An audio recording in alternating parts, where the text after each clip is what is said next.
Hello, welcome back to the channel. Thank you so much for dropping by. Now, before we get started, a quick mention to my sponsor, SV Boney. Now, if you're not familiar who SV Boney are, well, they're a supplier of all things astronomical, basically. Now, the great thing about SV Boney is they're unbeatable, in my opinion. They're unbeatable prices.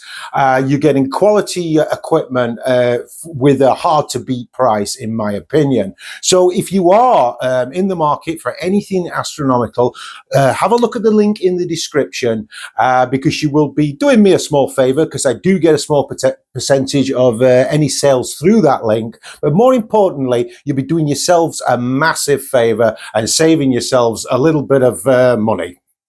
Now, way back in 1953, amateur astronomer John O'Neill was out observing the moon with his 4-inch refractor, a similar sort of size telescope to this one here. And in the eyepiece, suddenly he come across an amazing sight. Now, what he thought he saw in the eyepiece was a bridge of colossal size. He estimated it something like 19 kilometers in length. Now, that's far larger than any naturally formed bridge here on Earth. But unfortunately, with a little bit more research and a little bit more study, it turns out what O'Neill had actually seen was just an optical illusion. Now, this illusion is just caused by shadows across the uneven lunar surface. And if you look at this artist's impression of what O'Neill thought he could see through the eyepiece, you can see that it really does look like a bridge. Now, if we compare this to the actual area on the moon where O'Neill thought he saw the bridge, you can see by this actual photograph how easily, even an experienced astronomer could be fooled into believing he's seeing some kind of bridge with a cone of light shining beneath it. So it turned out the lunar feature that never was. But that doesn't mean it isn't there, and the illusion is still certainly there, and you can observe it yourselves. There is a little bit of a but to this little feature on the moon.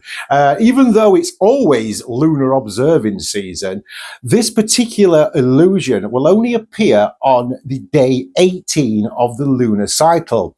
Now, as you're probably already aware, it's 29.5 days, the entire lunar cycle. And it's day 18 is the magic day. Now, to observe this fun little feature for yourselves, what you need to do is find and identify the ancient lava lake, Mare Crisium. Now, this, the way I always make sure, or way you can do when you're learning your way around the moon, is this feature here on the moon, if you imagine that to be like a person kicking a football, and Mare Crisium is the football. And it's just an easy way of making sure you're in the right area of the moon. Now, ONeils Bridge lies on the western edge of this lava lake, or at 9 o'clock, if you like.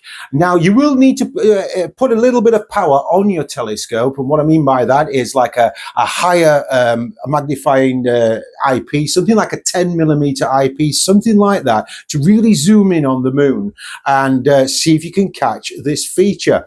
But please remember, you do need to be on day 18 of the lunar cycle. And if you're not familiar how the cycles work, or what day the moon's on, or what cycling, there's many apps out there which will give you all the information that you require. In fact, I'll probably leave a link in the description to an app that you can use to mark on the calendar for day 18. And see if you can capture the famous feature that never was O'Neill's Bridge. And that is, of course, weather permitting.